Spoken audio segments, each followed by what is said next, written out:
Hi friends, గోల్సెట్ Subbarao మీ psychologist. ఇవాళ పిల్లల్లో కోపం. మీ పిల్లలు చీటికి మాటికి కోపగించుకుంటున్నారా? మీ పిల్లలు ఏం చెప్పినా ఎక్కువగా అరుస్తున్నారా? ఏమి కంట్రోల్ చేస్తున్నా వస్తువులను ఇసిరి పడేస్తున్నారా? మారం చేస్తున్నారా? అంటే ఇది పిల్లల్లో కోపం యొక్క ఎమోషన్స్, బిహేవియర్లు అన్నమాట అవన్నీ. కాబట్టి ఇక్కడ మనం తెలుసుకోవాల్సింది ఏంటంటే అది నిజంగా పిల్లల్లో వచ్చే కోపము బయట ఇసిరేయటం చేయటం అనేది అదొక బిహేవియరు. ఆ ఎమోషన్ని వాళ్ళు ఎలా ఎక్స్ప్రెస్ చేయాలో తెలియక బిహేవియర్ రూపంలో వస్తువులు ఇసిరేయటం కానీ, ఏడవటం కానీ, అరవటం కానీ చేస్తూ ఉంటారన్నమాట. కాబట్టి ఇక్కడ నిజంగా తెలుసుకోవాల్సింది ఏంటంటే వాళ్ళు ఎలా చెప్పాలో తెలియక అది బిహేవియర్ రూపంలో ఇలా చేస్తూ ఉంటారన్నమాట. కాబట్టి పిల్లల్లో అది నిజంగా కోపం కాదు, అదొక ఎమోషనల్ ట్రిగ్గర్ని బిహేవియర్ రూపంలో బయటకు వస్తుంది అనేది గుర్తుపెట్టుకోవాలి.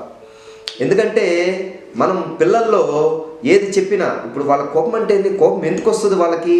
వాళ్ళ మాటలు వినకపోవటం, వాళ్ళ ఎమోషనల్ని ఇగ్నోర్ చేయటం, వాళ్ళకి ఎక్కువగా కంట్రోల్ చేయటం, వాళ్ళని ఎక్కువగా కంట్రోల్ చేయటం, వాళ్ళ ఎమోషన్ని ఇగ్నోర్ చేయటం, వాళ్ళ మాట వినకపోవటం వలన వాళ్ళకి ఎక్కువగా ఆ కోపం అనేది వచ్చి ఇలాంటి బిహేవియర్ రూపంలో బయటకు వస్తూ ఉంటాయి అన్నమాట. వస్తువులు ఎరగొడటం కానీ, పడేయటం కానీ, పగలగొడటం కానీ, అరవటం కానీ, ఏడవటం కానీ, ఇలాంటివన్నీ ఈ బిహేవియర్ అంతా నిజమైన కోపం కాదు. పిల్లలకి ఆ కోపం అనేది వాళ్ళకి తెలియదు. కాకపోతే ఇక్కడ ఏమవుతుంది, అది ఎలా ఎక్స్ప్రెస్ చేయాలో తెలియక ఇలా బిహేవియర్ రూపంలో బయటపడుతూ ఉంటుంది అన్నమాట.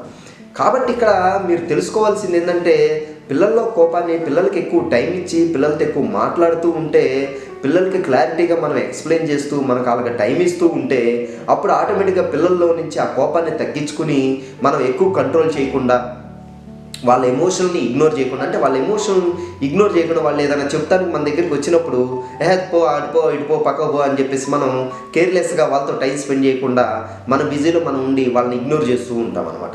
వాళ్ళు ఏదన్నా స్కూల్ విషయాలు కానీ వాళ్ళ ఫ్రెండ్ విషయాలు కానీ మనకు చెబుతూ ఉన్నప్పుడు మనం అవి వినకుండా పట్టించుకోకుండా వదిలేయటం వల్ల వాళ్ళల్లో ఇక రాను ఆ కోపం అనేది బయట ఎవరు ఎక్స్ప్రెస్ చేయాలో, ఎవరితో మాట్లాడాలో తెలియక ఇక కోపం అనేది ఎమోషనల్ రూపంలో, బిహేవియర్ రూపంలో బయటకు వచ్చేసి వస్తువులు పడగొట్టడం కానీ, ఎరగొట్టడం కానీ, అరవటం కానీ, ఏడవటం కానీ ఏదో ఒకటి చేస్తూ ఉంటారన్నమాట.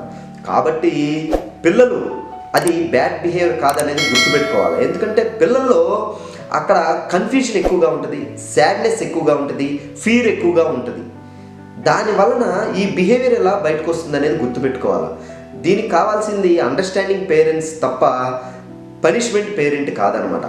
దీన్ని పనిష్మెంట్ చేయడం ద్వారా ఇంకా భయం పెరిగిద్దే తప్ప, వాళ్ళలో భయం పెరగటమే తప్ప వాళ్ళు కామ్ అవ్వరు అనేది గుర్తుపెట్టుకోవాలి. కాబట్టి ఇక్కడ అండర్స్టాండింగ్ పేరెంట్ అనేది చాలా ముఖ్యం, పేషెన్స్ అనేది చాలా ముఖ్యం. మనం ఎంత కామ్గా ఉంటే మన పిల్లల బిహేవియర్ కూడా అంత కామ్గా ఉంటుంది అనేది గుర్తుపెట్టుకోవాలి. కాబట్టి ఇలాంటి సిమ్టమ్స్ ఎక్కువైనప్పుడు, వాళ్ళల్లో కోపాలు తగ్గించాలన్నా, ఇంకా ఎక్కువ అవుతున్నప్పుడన్నా మీరు నా నెంబర్ కాంటాక్ట్ అవ్వండి, కౌన్సిలింగ్ తీసుకోండి, పిల్లల్లో కోపాన్ని తగ్గించుకునే సెషన్స్ తీసుకోండి. మీ పిల్లల్ని నార్మల్ పిల్లలుగా మీరు పెంచుకునే అవకాశం ఉంటుందన్నమాట.